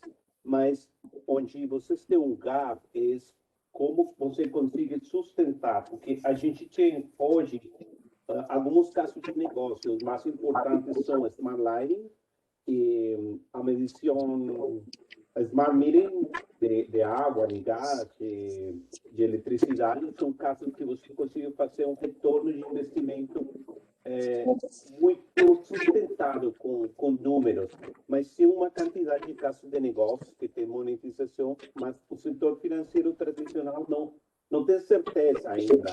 Então, nós consideramos que o desafio lá e o que a gente fez é construir uns modelos de negócio que permitem sustentar que nossos parceiros e fontes de inversão, que do lado privado tem diferentes fondos muito importantes, como a Carlyle Group, a PGE, a Whiteham, tem diferentes, a Engie Capital também tem diferentes fundos ali que conseguem fazer combinar e tomar um risco, mas o mais difícil nestes anos que a gente tem trabalhado criando esse tipo de valores, conseguir um modelo de negócio que tem um marco regulatório firme e que consiga sustentar um retorno da inversão. E é por isso mesmo que o projeto de Miami, que nós ganhamos em uma licitação, public bidding, uma licitação aberta, onde tinha muitas companhias muito importantes lá também,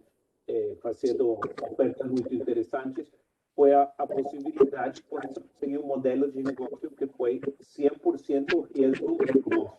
Então, a cidade não está fazendo um investimento realmente. A cidade faz uma parceria, mas para isso a gente teve que combinar muitos casos de uso. O Smart Lighting é um caso de uso pequeno na cidade de Miami, como eu falei, 27 mil street lamps, mas tem que combinar com a monetização que vem de a cobertura de dados. Tem muitas coisas que estão acontecendo, como vocês falaram, a capa 5G, a Wi-Fi 6, etc. Mas o que a gente construiu um modelo de negócio que tem uma combinação de tudo isso para que possa ser saqueado. De outra maneira, é muito difícil conseguir. Mas acho que esse é o maior apoio que eu posso fazer para vocês. Com mais tarde, pode contar mais experiências, mas essa razão mesma de estar das Smart City Capital. Não, excelente. Avançamos muito mais do que a gente esperava, mas acho que a conversa e a troca de informações foi muito valiosa. E agora, para a gente encerrar, a gente falou de vários aspectos, né? Os aspectos, digamos, vamos falar assim de forma geral, regulatórios ou arcabouços de regulação ou de legislação, de facilitação. A gente também falou muito de tecnologia, mas muito associada à padronização, à interoperabilidade, escalabilidade, e que isso se torne um acelerador e não uma limitação. Falou da questão da necessidade da aplicação, quer dizer, qual é o objetivo, qual a aplicação que quer ser utilizada, né? Nós falamos também de ter um modelo de equilíbrio, onde consegue se equilibrar os benefícios e as vantagens e que possa se financiar e que não se entre em loucuras de achar que vai conseguir com altos deságios acontecer, os investimentos e a mobilização para isso acontecer, criando-se incentivos e tributários e tudo mais. Então, eu pediria que cada um rapidamente, né, nesse processo de se despedir e agradecer, falasse qual desses temas ou desse ponto que a gente deve focar-se, né? Porque o Smart City Business América ele tem o objetivo de ser um elemento transformador, como a BDIB também tem. Então, daqui a gente vai tentar montar um relatório, montar um trabalho e se associar a diversas as entidades que já acontecem para tentar promover isso, seja a nível regulatório, seja a nível de conhecimento, de criar cartilhas, como a BDIB já criou, de ajudar a tornar isso realmente uma ação concreta. Então, eu pediria que cada um indicasse qual é o ponto aí principal que julga ser importante a se focar com um estudo um pouco mais profundo para a gente poder instrumentalizar o setor e tornar isso uma ação prática de alguma forma, seja por sensibilização do ecossistema ou até por questão de demonstração que isso é viável. Então, volta aí, Marcelo, você o primeiro e assim na sequência também. Bom, gente, primeiro agradecer aí, acho que foi uma conversa excelente, me permitiu diversos insights aqui, sem dúvida eu saio com novas visões aí, fruto dessa conversa. Eu acho que a atuação aí, eu vejo como importante uma ação no Inmetro, né, para que não fique como uma trava lá em relação à aprovação da medição da telegestão, e sim trabalhe, por exemplo, como no modelo de autodeclaração e facilite aí a entrada de dispositivos no mercado. E comentando um pouco da parte da rede em si, ser uma propriedade da concessionária ou ser provido por uma empresa como a American Tower, eu acho uma ideia, né, eu concordo com a ideia que faz muito sentido você ter um prestador profissional ali gerindo essa rede. Só que para o bem e para o mal, né, a rede de telegestão, no Brasil principalmente, ela nasceu debaixo de um guarda-chuva de PPPs. Eu acho que não tem ninguém que implantou telegestão aqui que não seja debaixo de PPP, né? Pelo menos em larga escala. E aí a telegestão no PPP ela tem uma característica de missão crítica, né, com indicadores muito restritos, né? O colega falou de indicadores aí da rede de distribuição de energia, mas na telegestão de iluminação pública tem um verificador independente ali que me faz doer no bolso se o indicador não for atingido como foi estabelecido. Então, fica essa provocação aí de talvez trabalhar nas modelagens de novas PPPs com um viés de permitir uma estrutura de comunicação contratada do mercado e não que ela seja de propriedade da concessionária. Muito obrigado a todos. Obrigado. Miguel. O Gardner, também queria agradecer muito aí a participação, e os debatedores seletos aí, muito interessante o curso que tomou aqui a nossa conversa, inclusive de vários subsetores que se complementam aqui, isso é muito rico, né? Eu diria também assim que eu acho que nós estamos acostumados, quando a gente brinca das jabuticabas brasileiras que são criadas, né? A gente geralmente fala na brincadeira de coisas exóticas brasileiras, mas as PPPs de iluminação pública foi uma jabuticaba maravilhosa que o Brasil criou, né? Porque permite aí uma convergência de questões positivas no sentido da melhoria da iluminação pública e a iluminação pública como veículo de outras aplicações, funcionalidades urbanas que o Brasil tanto necessita aí para sua modernização, também para a eficiência energética que foi dito aqui, que é um elemento fundamental aí, né? Não só para aplicação às municipalidades, prefeituras, mas também como um conceito a ser espraiado no meio urbano como um todo, tal, né? Então, eu vejo que muitos avanços foram obtidos, né? Os municípios hoje contam com esse apoio que eu falei de BNDES e Caixa, que são coisas fundamentais, são realmente inovações importantíssimas, né? Em projetos muito bem montados. E nós não podemos ter a pretensão de achar que a PPP de iluminação pública é o único veículo para cidades inteligentes. Não é, existem outros, né? E são aí igualmente respeitáveis. Mas eu acho que a PPP de iluminação pública ele pode prover, pode ser um veículo fundamental para acelerar essas soluções que vamos falar a verdade aqui, né? Ainda estão engatinhando no Brasil e nós temos tido obstáculos muito grandes aí para fazer andar. Eu acho que com um avanço um pouco mais nessas modelagens, os municípios indo um pouquinho mais para entender o que é cidade inteligente e definir prioridades, assim como fizeram a iluminação pública, eu acho que nós conseguimos criar uma nova camada nessas PPPs que vai endereçar tanto a questão de cidades inteligentes, como a questão de promoção da eficiência energética, né? E a eficiência em geral das nossas cidades, né? Que ainda precisam muito, né, desses elementos aí para a gente, né, nos permitir evoluir como cidades sustentáveis, né? Esse é o meu ponto de vista. Agradeço novamente e parabenizo pelo nível desse debate aqui. Obrigado, Miguel. Ian?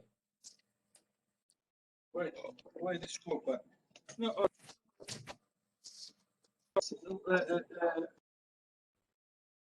que você está falhando um pouco, Ian. Está quebrando para todo mundo aí o Ian ou só permite para mim? Ian, quer tentar desconectar e conectar novamente?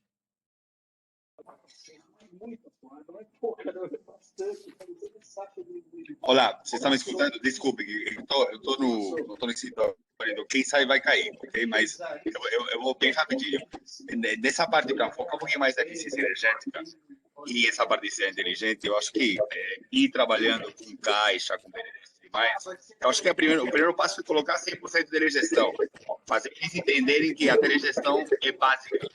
Não é um adicional de, só vem um V2 e depois não, sabe?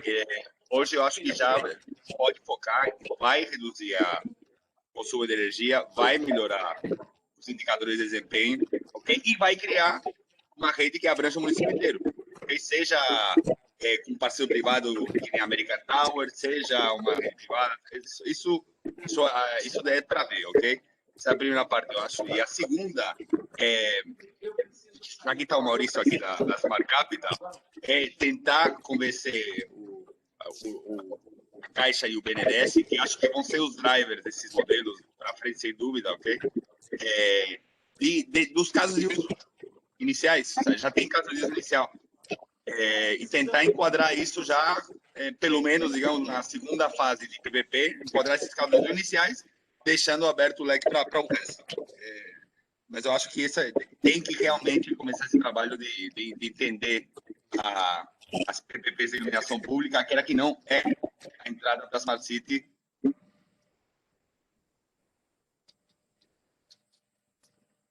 Acho que ele caiu, mas ficou claro, sim. Não dar só o primeiro passo da iluminação pública, mas dar o primeiro passo, como o próprio Miguel falou, de colocar uma aplicação e modelar isso dentro e fazer parte dessa transformação e como modelar isso. Posito?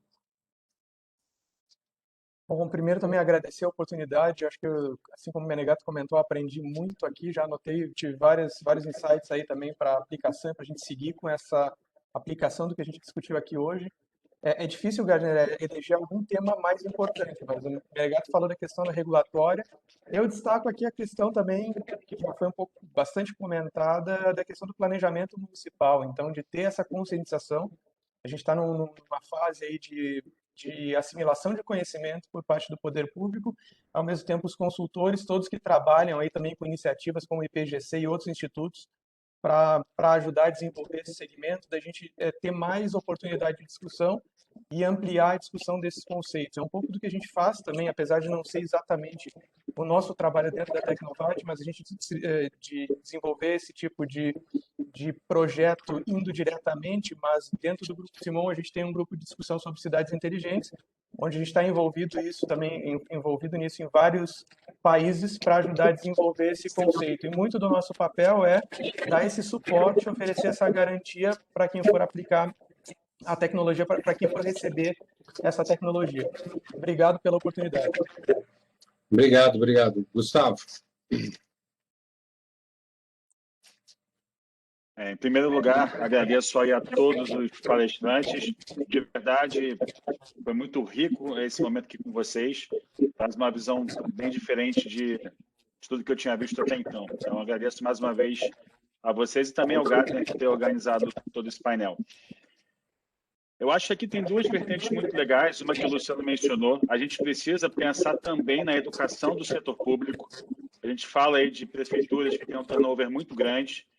A gente tem aqui quase que toda a cadeia, né, envolvida.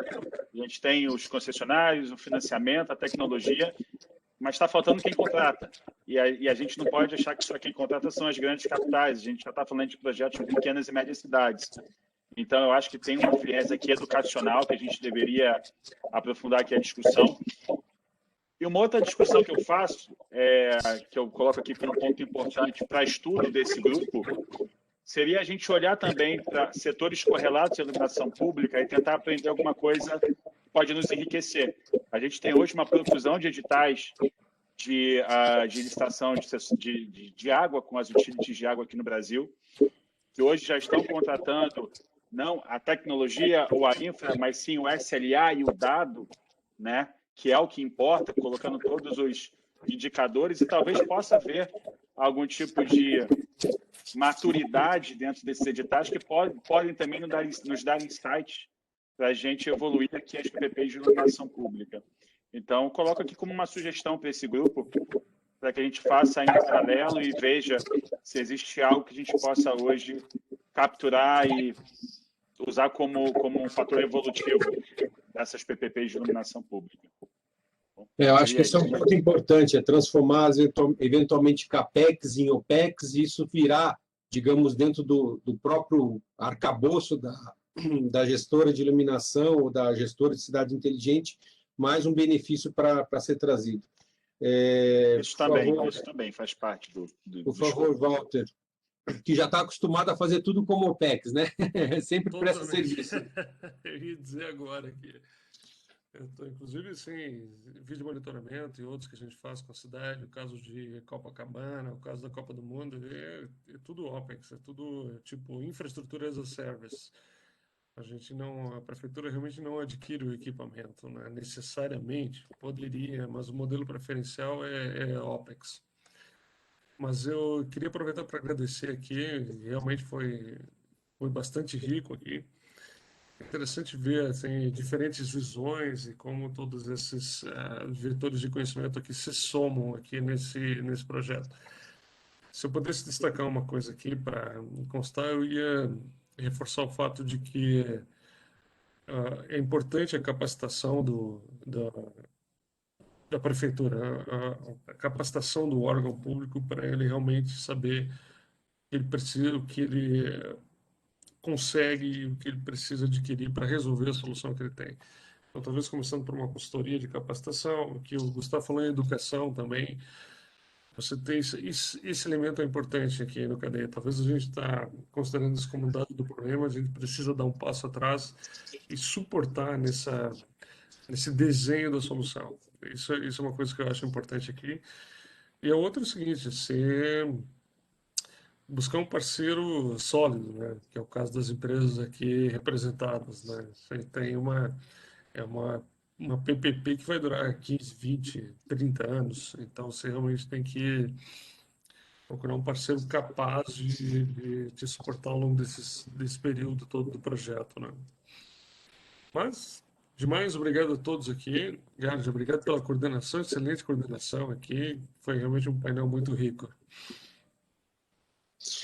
Agradeço aí, Walter. O Vinícius ele teve que sair, ele agradeceu aí a participação, depois eu pego com ele o ponto também dentro desses elencados, né? Então, passaria para o Paulo da Siemens também fazer sua consideração final aí.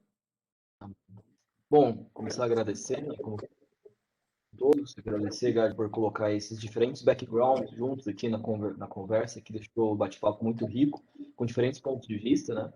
Eu fico com um pouco do ponto de vista do Miguel, nessa linha de que existem outros caminhos, né, não só o PPP, mas acho que ela bem construída como a porta de entrada da cidade inteligente, acho que é um caminho legal que deve ser explorado. E aí falta um pouco do conceito de educação, know-how, conhecimento, que o Gustavo trouxe. como que, do ponto de vista como federação, a gente pode apoiar melhor os municípios a entenderem outros mecanismos que existem, né? Coloquei aqui um fundo que tem eficiência energética, como eles podem compor em torno de PPPs e usar outros recursos para alavancar esse cenário de cidade inteligente. São duas boas contribuições e eu gostaria de suportá-las ao invés de trazer um conteúdo novo, tá bom? Não, excelente. Acho que estamos tendo boas convergências aí.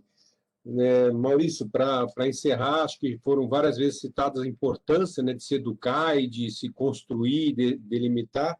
Acho que você também abordou muito bem isso. Por favor, suas contribuições, Maurício.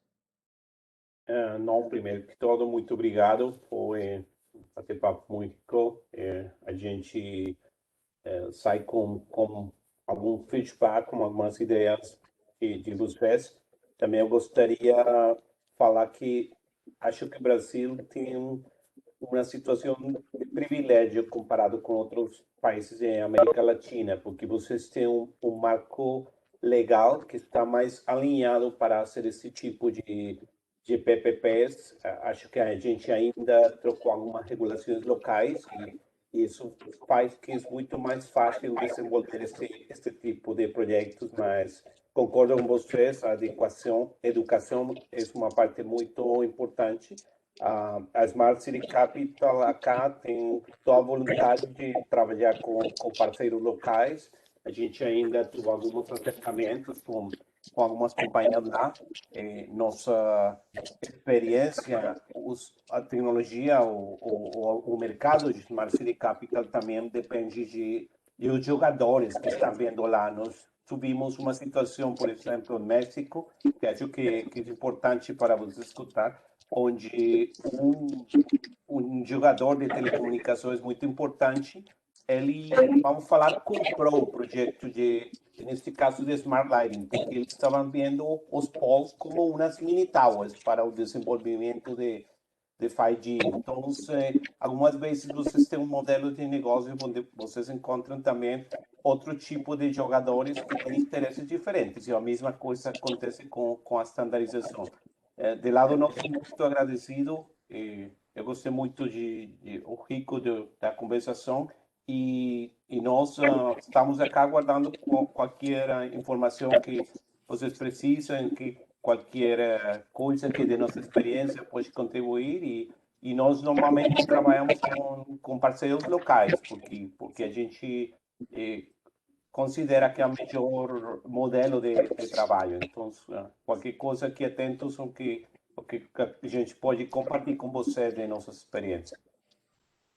Ok. Muito obrigado. Eu que agradeço a todos aí, foi super valiosa a interação e a participação e as contribuições.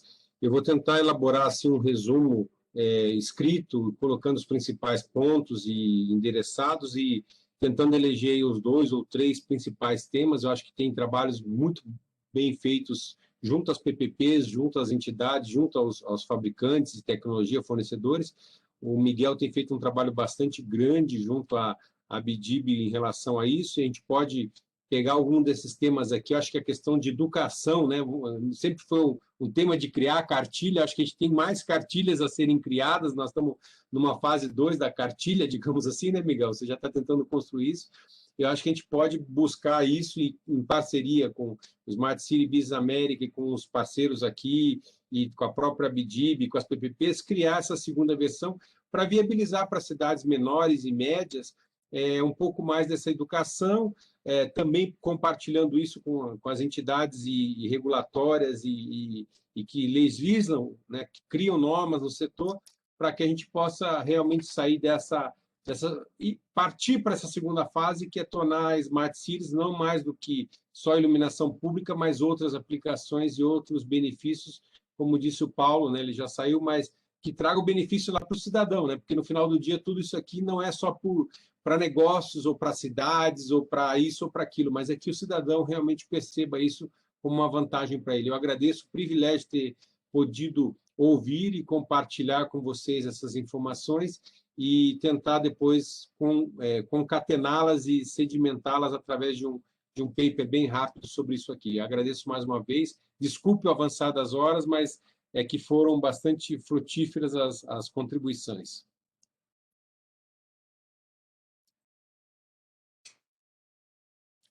Então, vou encerrar aqui, terminar. Muito obrigado, boa noite a todos aí. Obrigado a todos. Boa noite, Obrigado um a abraço todos. Boa Tchau, tchau. noite. Obrigado, boa noite. Boa noite.